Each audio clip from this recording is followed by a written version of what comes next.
पाकिस्तान मसला कश्मीर पर भरपूर सिफारती कोशिशें कर रहा है। सबसे बड़े आलमी फोरम पर भी कश्मीर पर खुलकर बात की, मगर सिर्फ चीन, तुर्की और मलेशिया ने पाकिस्तानी मौक़िफ़ की अब तक हिमायत की है। बाकी बड़े और ताकतवर ममालिक ने खामोशी इख्तियार की हुई है, जिसमें वज़ीर-ए-आज़म इमरान खान ने भी अफसोस का इजहार किया। दुनिया को एहसास दिलाया कि कब तक आप 1 अरब 20 करोड़ अफराद की मार्केट के बारे में सोचेंगे और 80 लाख इंसानों का नहीं सोचेंगे। भरपूर हुकूमत की तरफ से सिफारती कोशिशें की गई, मगर अब जो सूरत हाल बन रही है, ऐसा लग रहा है कि दुनिया ने कुछ नहीं करना। मगर सवाल ये उठ रहा है कि तो क्या कशीदगी इसी तरह बरकरार रहेगी, दो एटमी ताकतों में सर्द जंग जारी रहेगी, या फिर सूरत हाल में बेहतरी का भी कोई इम्कान है? अमेरिका और दीगर आलमी ताकतें तो अब तक भारतीय वज़ीर आज़म नरेंद्र मोदी को इस बात पर मजबूर नहीं कर सकी कि वो हालात को मामूल पर लेके आएँ। अपने बयानात के बावजूद उन्हें कायल नहीं कर सकी। मगर एक चीज़ है जो वज़ीर आज़म मोदी को मजबूर कर सकती है, वो चीज़ है भारतीय मईशत और बाअसर बिजनेस लॉबी। इसी भारतीय कारोबारी लॉबी और कॉरपोरेट सेक्टर ने नरेंद्र मोदी को 2014 के इंतखाबात में कामयाब कराने में अहम किरदार अदा किया, और अब यही बाअसर कारोबारी अफराद नरेंद्र मोदी को इस बात पर मजबूर कर सकते हैं कि वो खित्ते से कशीदगी का खात्मा करें, हालात को मामूल के मुताबिक लेकर आएँ, ताकि जंगी माहौल ख़त्म हो, तवज्जो गिरती हुई मईशत पर हो और सरमायाकारी के मौके पैदा हों। अब आपके जहन में ये सवाल उठेगा कि कॉरपोरेट सेक्टर या फिर बाअसर कारोबारी अफराद कैसे वज़ीर आज़म मोदी को मजबूर करेंगे? इस सवाल का जवाब जानने के लिए नरेंद्र मोदी की 2014 की इंतखाबी मुहिम का जायज़ा लेते हैं कि कैसे बड़ी बड़ी कंपनियों और सरमायाकारों ने नरेंद्र मोदी की इंतखाबी मुहिम पर अरबों रुपए खर्च किए। भारतीय इंतखाबात में नरेंद्र मोदी की पहली कामयाबी के बाद मई 2014 को बरतानवी अखबार द गार्डियन में एक आर्टिकल शाया हुआ, जिसके मुताबिक भारतीय इंतखाबात एक टेस्ट केस थे कि इश्तिहारात के जरिए लोगों को मखसूस सॉफ्ट ड्रिंक और नाश्ता करने पर आमादा किया जा सकता है। तो क्या बड़े पैमाने पर फंडिंग करके और जारहाना अंदाज में मुहिम चलाकर लोगों को मखसूस लीडर मुंतखब करने पर भी क्या आमादा किया जा सकता है? अफसोस के साथ इस सवाल का जवाब हाँ में है।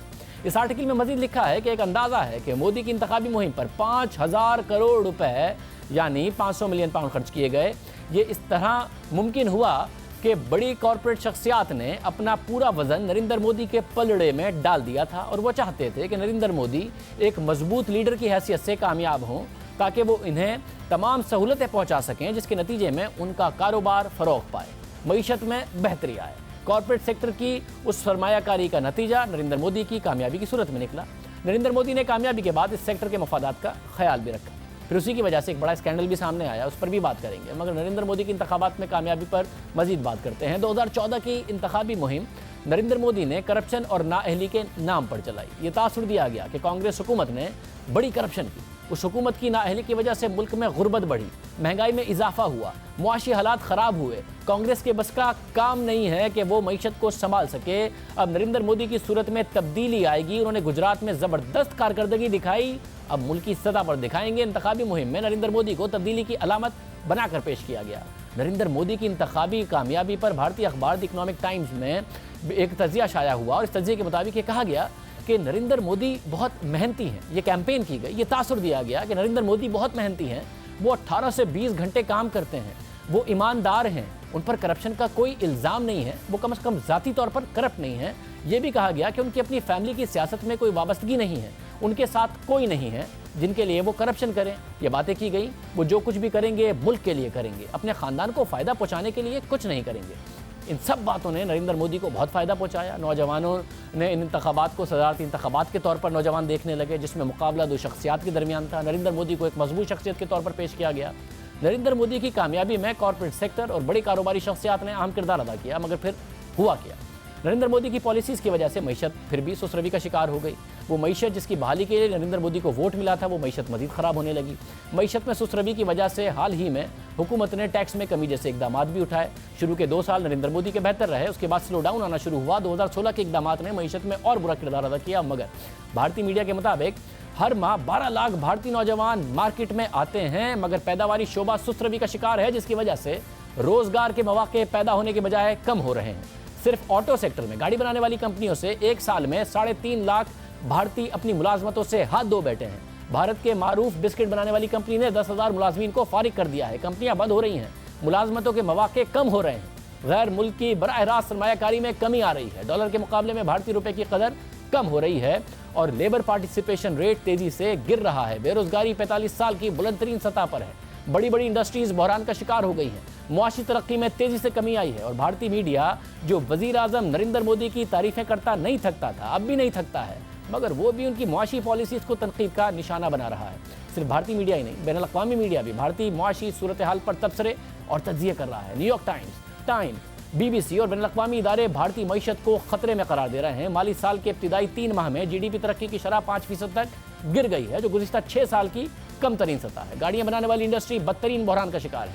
गाड़ियों की फरोख्त में कमी की वजह से अब तक इस शोबे से जुड़े 10 लाख अफराद के बेरोजगार होने का खदशा है और प्राइवेट सेक्टर किसी भी नए मंसूबे में सरमायाकारी नहीं कर रहा।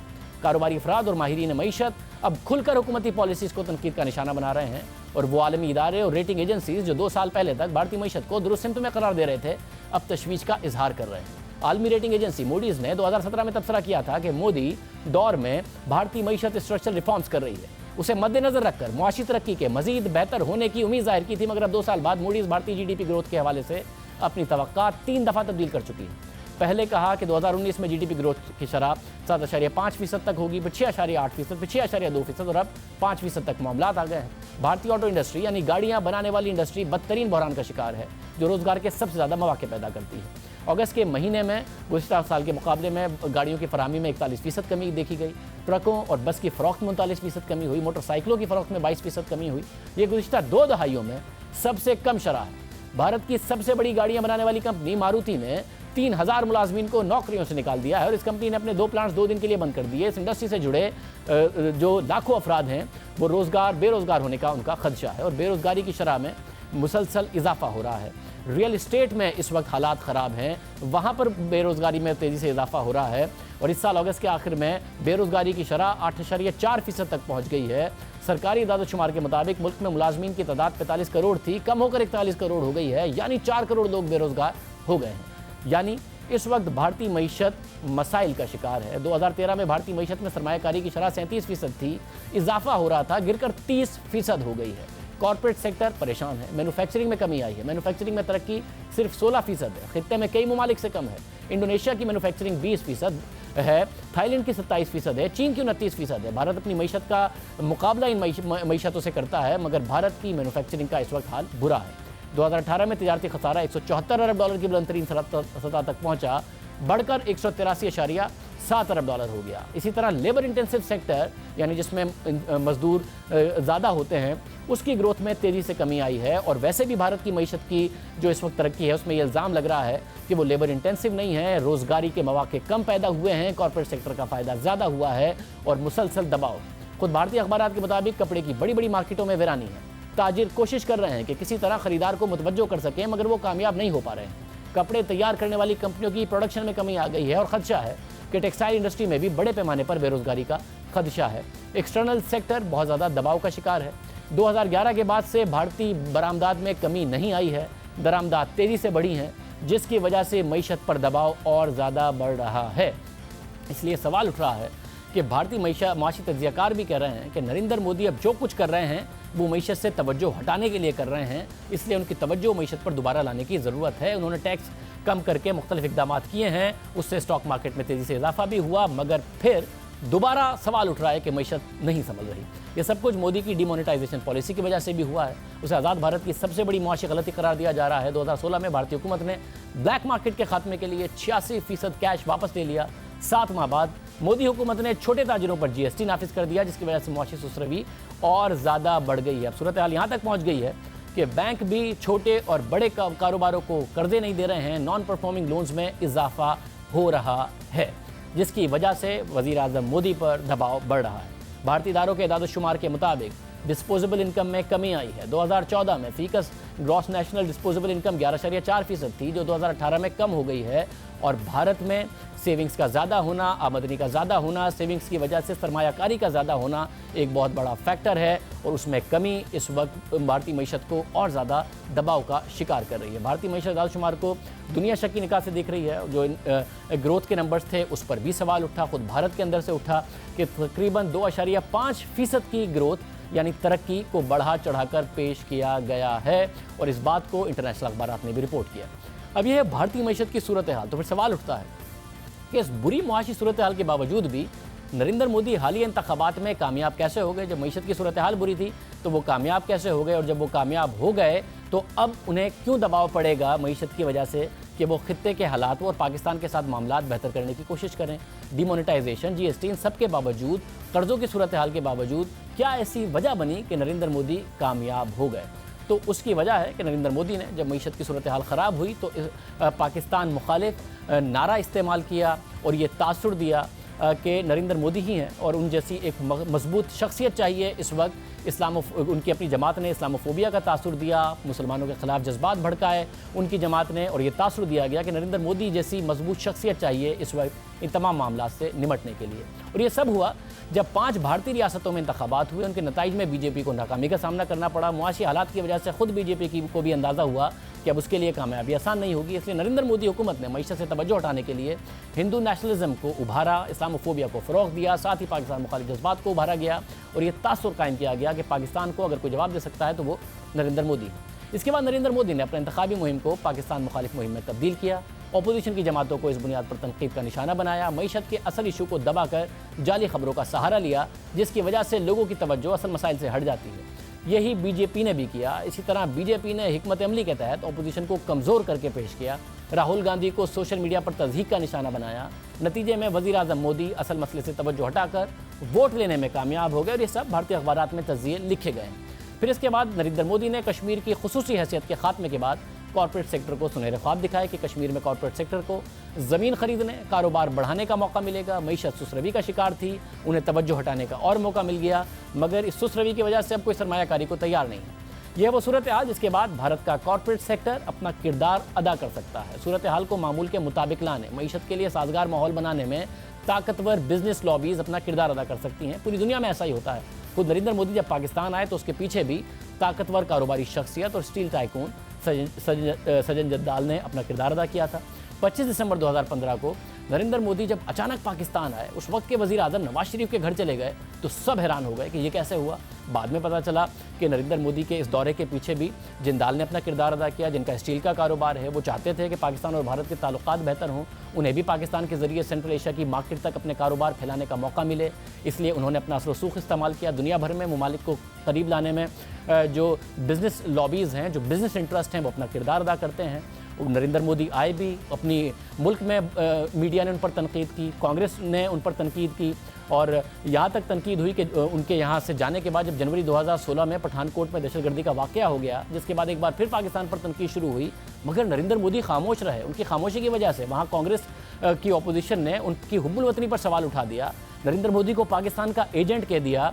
मगर नरेंद्र मोदी बड़े कारोबारी अफराद के ज़ेर असर थे, खामोश रहे, नहीं बोले। उनकी बात वो सुनते हैं, उन्हें फ़ायदा पहुंचाने की वो कोशिश भी करते रहे हैं। राफेल स्कैंडल में भी उन्होंने अपने करीबी कारोबारी शख्सियत अनिल अंबानी को फ़ायदा पहुंचाने की कोशिश की। भारत ने अपनी फ़ज़ाइया को जदीद जंगी तैयारों से लेस करने के लिए फ्रांस के राफेल तैयारे ख़रीदने का फ़ैसला किया। 2014 में जब नरेंद्र मोदी वज़ीर आज़म बने और तकरीबन 17 महीने तक उन्होंने फ्रांस से राफेल तैयारों की खरीदारी के लिए मुज़ाकरात किए, तो नरेंद्र मोदी ने अप्रैल 2015 में फ्रांस का दौरा किया और फ्रांस के उस वक्त के सदर के साथ राफेल डील का ऐलान किया। 2016 में फ्रांस और भारतीय हुकूमत में बाज़ाब्ता मुआहिदा तय पाया, मगर इस मुआहिदे में एक चीज़ शामिल नहीं थी जो माजी में इस डील में सबसे अहम करार दी जाती रही। वो था भारत की सरकारी कंपनी हिंदुस्तान एरोनॉटिक्स लिमिटेड का इस मुआहिदे में फ़रीक होना। हिंदुस्तान एरोनॉटिक्स लिमिटेड जो हमेशा से मुज़ाकरात के दौरान इस मुआहिदे में फ़रीक रही, मोदी हुकूमत ने उसकी शराकतदारी ख़त्म कर दी। भारत के मारूफ ताजिर अनिल अंबानी, जिन्हें बैंकरप्ट करार दिया जाता रहा, उन्हें इस प्रोजेक्ट में शराकतदारी दी गई। एक ऐसे प्रोजेक्ट की डील जिसका तखमीना तकरीबन 9 अरब डॉलर है। मगर सबसे दिलचस्प बात यह है, अनिल अंबानी की कंपनी जो इस डील में शराकतदार है, उसका क़याम नरेंद्र मोदी के फ्रांस के 2015 के दौरे से 12 दिन पहले ये अमल में आया था, यानी मोदी के पेरिस जाने से कुछ दिन पहले। अपोजिशन ने शोर मचाया, सब कुछ हुआ, मगर नरेंद्र मोदी अपनी बात पर कायम रहे। जो ताजिर इस वक्त कम्युनिटी है, उनका बहरहाल एक बहुत बड़ा दबाव नरेंद्र मोदी पर है और अब मईशत से तवज्जो हटाने के लिए और ताजिर बरादरी का इत्मीनान के लिए वो मुख्तलिफ इक़दाम करते रहे, मगर मईशत संभल नहीं रही है। कश्मीर के वाक़े के बावजूद भी जो कुछ नरेंद्र मोदी ने कश्मीर में किया, उसके बावजूद इस वक्त अगर भारतीय मीडिया उठाकर देखें तो मुसलसल नरेंद्र मोदी दबाव में हैं। भारतीय मईशत इस वक्त हेडलाइंस में है और यही अब ना कि डोनाल्ड ट्रंप, जिन्होंने सालिसी की बात की, फिर पीछे हट गए।